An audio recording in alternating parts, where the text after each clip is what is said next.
नमस्कार, आप देख रहे हैं आपका अपना युग करवट चैनल। मैं हूं आशित त्यागी। पेश है आज का हमारा न्यूज़ बुलेटिन। पहले नजर डालते हैं आज की हेडलाइंस पर।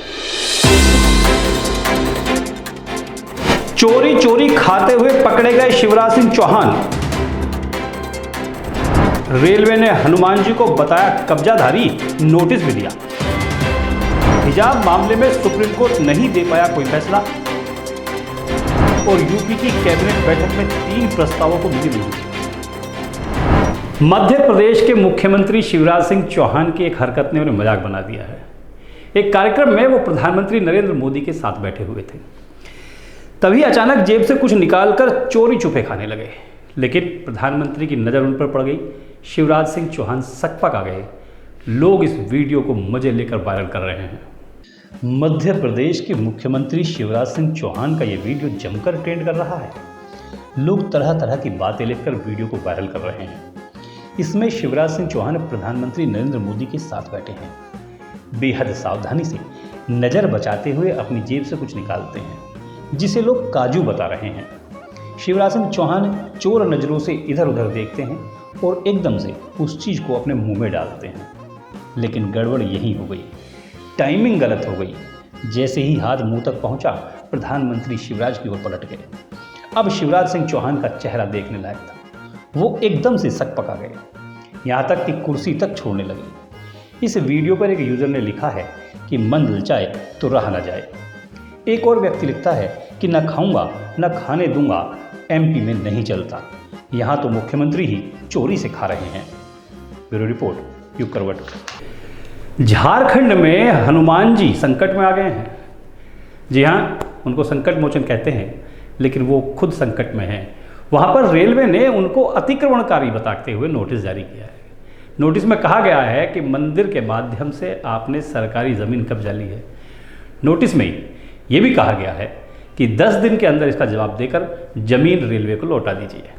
भारतीय रेलवे ने एक नायाब कारनामा करके दिखाया है। झारखंड के धनबाद शहर में एक मंदिर को अतिक्रमण बताते हुए भगवान हनुमान के नाम से नोटिस भेजा गया है। नोटिस में भगवान से कहा गया है कि वे 10 दिन के अंदर मंदिर हटा लें और खाली की गई ज़मीन रेलवे के अनुभाग अभियंता को सौंप दें। ऐसा नहीं करने पर कानूनी कार्रवाई की चेतावनी भी दी गई है। रेलवे द्वारा ये नोटिस शहर के बेकार बांध के पास स्थित मंदिर की दीवार पर चिपकाया गया है।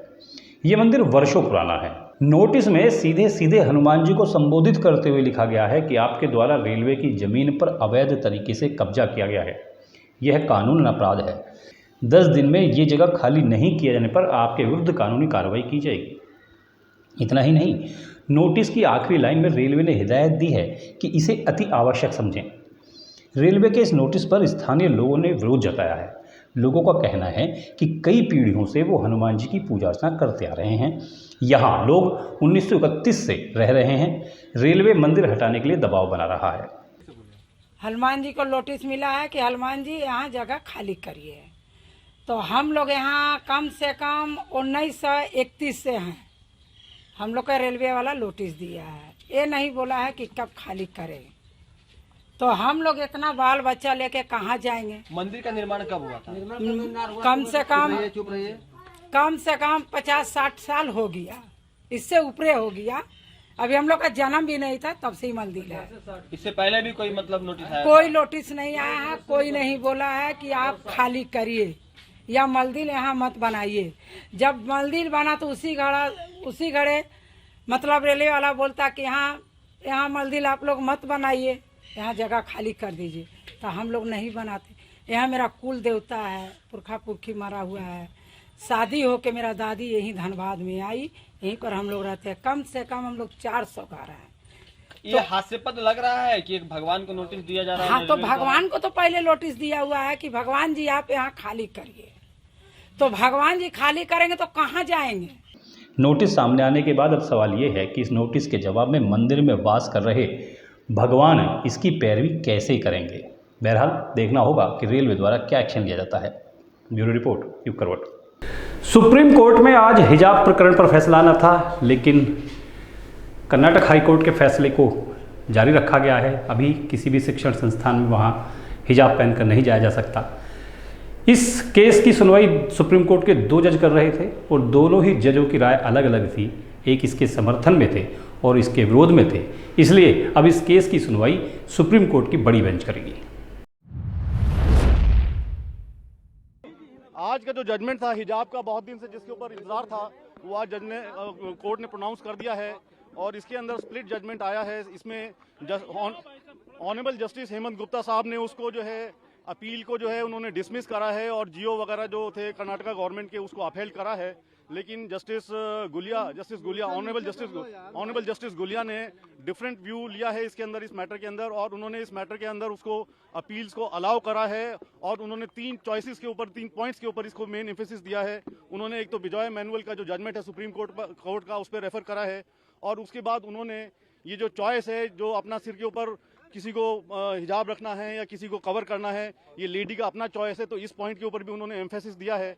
और तीसरा पॉइंट जो इम्पोर्टेंट उन्होंने बोला है कि जो बच्चों की तालीम और एजुकेशन का मामला है वो बड़ा इंपॉर्टेंट है और बच्चों की तालीम के लिए हमें ऐसा कोई काम या ऐसी कोई चीज़ जिसमें उनकी एजुकेशन के ऊपर रुकावट आए तो उस चीज़ का उन्होंने एम्फेसिस दिया है कि ऐसा कोई काम जो है उसके खिलाफ है, बच्चे की एजुकेशन के खिलाफ है। हाई कोर्ट का फैसला अभी तक लागू रहेगा क्योंकि उसको सेटिस्फाइड नहीं माना जाएगा, क्योंकि एक जज ने उसको अपहोल्ड किया है, दूसरे जज ने उसको रिजेक्ट किया है, तो ये माइनॉरिटी व्यू हो गई। तो वो जजमेंट लागू रहेगा तब तक जब तक कि लार्जर बेंच का फैसला नहीं आ जाता। देखिए आज का जो ये फ्रैक्चर्ड मैंडेट है, वर्डिक्ट है, इस वर्डिक्ट में के बाद दोनों जजेज ने इस मैटर को लार्जर ऑनरेबल चीफ जस्टिस के बेंच में भेजा है टू कॉन्स्टिट्यूट एप्रोप्रिएट बेंच। अब ऑनरेबल चीफ जस्टिस जो बेंच बनाएंगे वो 3 जजेज बेंच होगी या 5 जजेज बेंच होगी, ये उनका प्रेरोगेटिव है। लेकिन अब हमें इंतजार करना चाहिए कि जो नई बेंच आएगी उसके समक्ष पूरी सुनवाई होगी फिर से, और नई बेंच का जो फैसला होगा उसी फैसले से हाईकोर्ट का जजमेंट प्रभावित होगा। देवभूमि हिमाचल प्रदेश को देश की राजधानी दिल्ली से जोड़ा गया है। जहां देश में चौथी वंदे भारत ट्रेन शुरू हुई है जो हिमाचल के ऊना से दिल्ली तक चलेगी। प्रधानमंत्री नरेंद्र मोदी ने आज इस ट्रेन को हरी झंडी दिखाकर रवाना किया है। ये ट्रेन पिछली ट्रेन से काफ़ी उन्नत है, इसकी स्पीड भी ज़्यादा है, इसमें सुविधाएं भी ज़्यादा हैं। प्रधानमंत्री नरेंद्र मोदी ने हिमाचल प्रदेश के ऊना जिले में देश की चौथी वंदे भारत एक्सप्रेस ट्रेन को हरी झंडी दिखाई। इसके साथ ही यहाँ विकास की कई परियोजनाओं का उद्घाटन भी किया गया। प्रधानमंत्री मोदी ने भारतीय सूचना प्रौद्योगिकी संस्थान ऊना राष्ट्र को समर्पित किया। इसके साथ ही बल्क ड्रग पार्क की आधारशिला भी रखी। पिछले महीने मोदी ने गुजरात में तीसरी वंदे भारत एक्सप्रेस ट्रेन की शुरुआत की थी। ये ट्रेन गांधीनगर से मुंबई के बीच चलती है। नई वंदे भारत ट्रेन पहले की तुलना में एक उन्नत संस्करण है जो बहुत हल्की है और बहुत कम अवधि में उच्च गति तक पहुंच जाती है। 100 किलोमीटर प्रति घंटे की रफ्तार पकड़ने के लिए इसे महज 52 सेकंड का समय लगता है। ये ट्रेन पंजाब में कीरतपुर साहिब, आनंदपुर साहिब, ज्वाला देवी और माता चिंतपूर्णी जैसे तीर्थों को जोड़ेगी। इससे महज 5 घंटे में ऊना से दिल्ली तक का सफर पूरा किया जा सकेगा। वंदे भारत के शुरू होने से पंजाब, हरियाणा, हिमाचल प्रदेश के साथ साथ केंद्र शासित प्रदेश चंडीगढ़ के निवासियों को भी काफ़ी फायदा होगा। ये ट्रेन सप्ताह में 6 दिन सुबह 5:30 बजे दिल्ली से रवाना होगी और 10:34 पर ऊना पहुंचेगी। इसके आगे 11:05 पर अम्ब इंदौरा पहुंचेगी। बुधवार को ये ट्रेन नहीं चलाई जाएगी। रेल मंत्री अश्वनी वाजपेयी इसी ट्रेन से दिल्ली आए। चंडीगढ़ में इसी ट्रेन से हरियाणा के मुख्यमंत्री मनोहर लाल खट्टर भी सवार हुए। पहले वाली ट्रेन 130 किलोमीटर की रफ्तार से चलती थी। इसे अपग्रेड करके 160 किलोमीटर कर दिया गया है। हर सीट पर एक टॉक बटन लगाया गया है।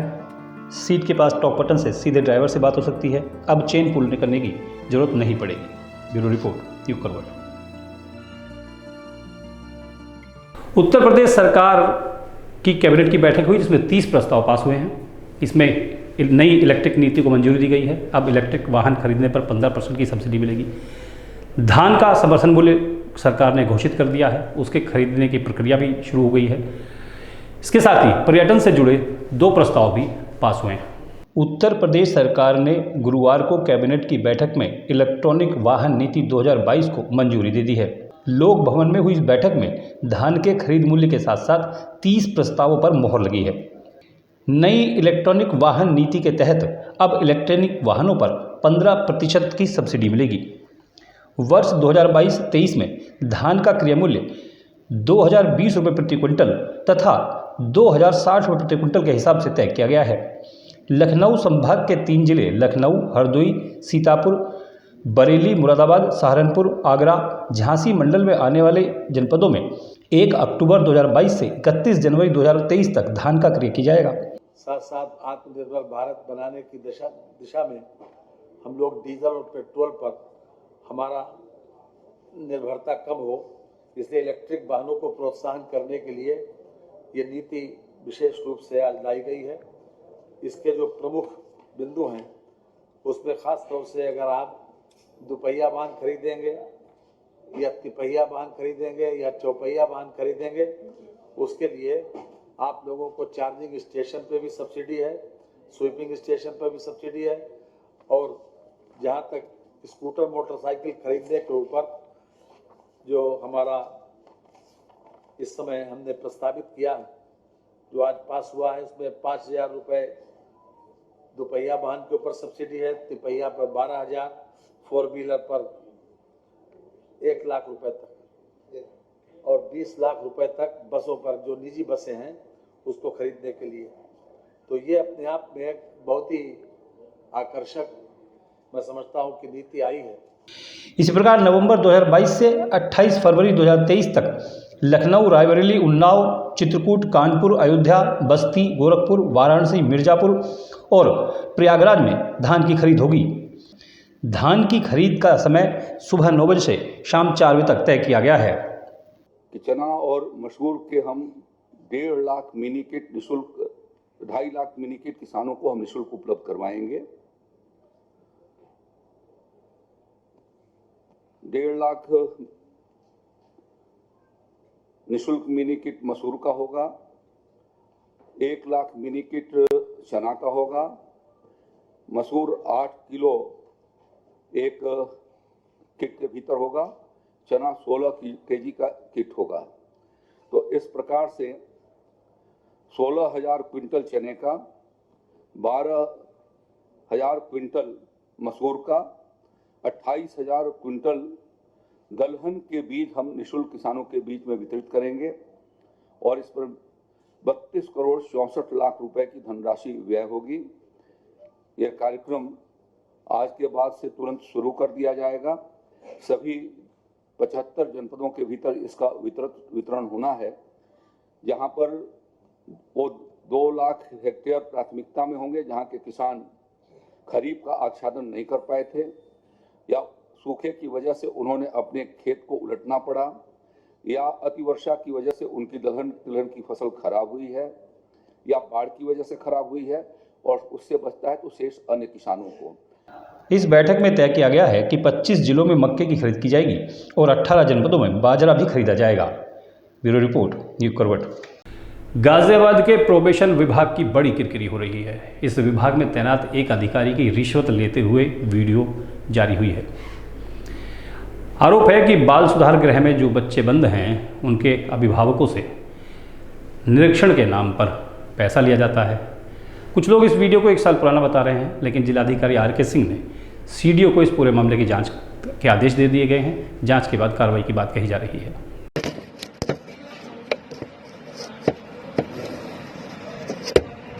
ये जो वीडियो आप देख रहे हैं, ये गाजियाबाद के प्रोबेशन दफ्तर का बताया जा रहा है। आरोप है कि प्रोबेशन विभाग में तैनात विधि से परिवीक्षा अधिकारी रिश्वत ले रहे हैं। कहा जा रहा है कि बाल सुधार गृह में रखे गए बाल अपचारियों के परिजनों से यहाँ खुलेआम रिश्वत ली जाती है। यहाँ निरीक्षण आख्या के नाम पर पैसे लिए जाते हैं। गाजियाबाद के कई लोगों ने इसे ट्वीट कर शिकायत की। मामला डीएम तक भी पहुँचा। जानकारी मिलते ही गाजियाबाद के जिलाधिकारी आर.के. सिंह ने जाँच बिठा दी। अब मुख्य विकास अधिकारी इस मामले की जाँच करके कार्रवाई करेंगे। कुछ लोग इसे 1 साल पुराना वीडियो बता रहे हैं। ब्यूरो रिपोर्ट, न्यूज़ करवट। गाजियाबाद का एक और मामला है, लेकिन ये काफ़ी खुशी देने वाला मामला है, गर्व करने वाला मामला है। गाजियाबाद में लोनी में निस्तोली गांव है, जहां एक बहुत साधारण परिवार में अनामिका डागर नाम की लड़की पैदा हुई। अब वो जज बन गई है। भाजपा ने इस मौके पर खुशी मनाई है। गाजियाबाद के सांसद और केंद्रीय राज्य मंत्री वी.के. सिंह ने भी अनामिका डागर को गाजियाबाद के लोनी क्षेत्र के गांव निस्तोली की बेटी अनामिका डागर जज बन गई है। उन्होंने गाजियाबाद ही नहीं, लोनी का भी पूरे भारत में नाम रोशन किया है। अनामिका निस्तोली गांव में एक बेहद साधारण परिवार की बेटी है। अनामिका की इस उपलब्धि पर शुभकामना देने की शुरुआत केंद्रीय राज्य मंत्री और गाजियाबाद के सांसद रिटायर्ड जनरल वीके सिंह ने की। उन्होंने फ़ोन के माध्यम से अपनी बधाई दी। जी धन्यवाद सर, बहुत बहुत धन्यवाद आपका। ओके सर, धन्यवाद sir, thank you sir, thank you so much sir, धन्यवाद। इसके बाद गाजियाबाद के पूर्व मेयर आशु वर्मा, भाजपा के नेता प्रदीप चौधरी ने भाजपा परिवार की ओर से अनामिका को बधाई दी। इस दौरान अनामिका डागर के मम्मी पापा, दादा और दोनों भाई भी मौजूद रहे। सभी ने इस अभूतपूर्व सफलता की बधाई पूरे परिवार को दी है। ब्यूरो रिपोर्ट, यू करवट। दरअसल यहाँ मेट्रो ट्रेन का काम चल रहा है, निर्माण कार्य चल रहा है, तो सड़कों पर अंडरग्राउंड सुरंगें तैयार की जा रही हैं। ऐसी ही एक सड़क के गड्ढे में पूरी की पूरी बाइक समा गई। लोगों ने बड़ी मुश्किल से बाइक चालक और बाइक को निकाला।